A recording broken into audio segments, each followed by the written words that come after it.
Maganda. Magandang umaga. Nandito tayo ngayon sa 111.1 Pak Radio para pag-usapan ang mainit na issue ngayon.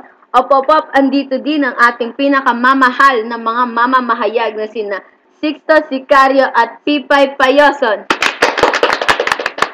Magandang umaga! Magandang umaga sa'yo at magandang umaga din, partner. Magandang umaga!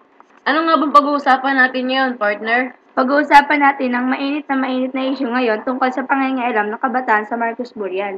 Hanggang ngayon, hindi pa din natatapos magprotesta ang mga tao, na? Oo nga, partner. Pero partner, bago natin simulan ng lahat, gusto kong manghingi muna tayo ng opinion sa ating mga tagapakinig. Para maipahayag ninyo ang inyong opinion, tawagan niyo lang ang aming hotline na 6240980. Ay, ayan na, partner. Hello, magandang umaga po, caller number 1. Ano pong pangalan ninyo? Magandang umaga po, ako po si Rosaline. Ma'am Rosaline, ano pong masasabi ninyo sa mga nagpo-protesta tungkol sa pagpapalibing kay Marcos sa libingan ng mga bayani? Ay, bago ang lahat, ma'am, ilang taon na po kayo? 43 po, medyo nadidismaya lang po ako dahil karamihan po sa mga nagpro-protesta ay mga kabataan. Ano naman po kung mga bataan, ma'am?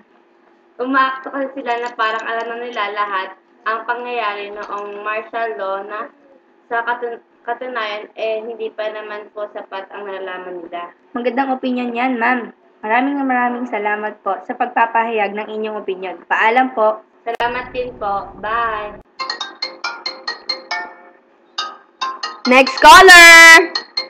Magandang umaga po. Magandang umaga din po. Ano pong pangalan nila? Ako po si Lance. Ilang taon na po kayo, Sir Lance? 18 po. Oy, isang kabataan. Lance, bilang isang kabataan, ano ang masasabi mo sa ibang mong kapwa kabataan na nakikisama sa pagprotesta tungkol sa Marcos Burial? Nakakatuwa po dahil kahit papaano ay may pakialam pa sila sa bayan, ngunit medyo nakakalungkot din po dahil sa pangingialam ng iba. Nasasabihan po ang mga kabataan na hindi napag-asa ng bayan kundi salot ng bayan. Hinahinay lang, Lance, pero maganda yung opinion mo. Maraming salamat sa pagpapahayag niyan sa amin. Paalam! Bye po! Parehas na dismaya ang ating caller partner.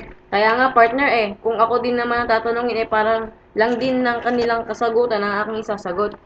Sa bagay, medyo nakakadismaya nga naman iyon, partner. Pero partner, hindi ba't nakakatuwa din dahil kahit papaano may nalalaman pa din ang mga kabataan sa panahon natin ngayon?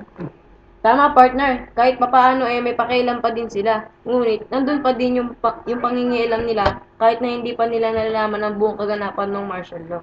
Tumpak, partner. Hindi naman nila naabutan ng panahon noon, kaya bakit nakikisali sila, di ba? Tama. Pero, partner, may sarili-sarili naman tayong opinion. Kung kaya't wag na din tayong mangialam. Tama, partner.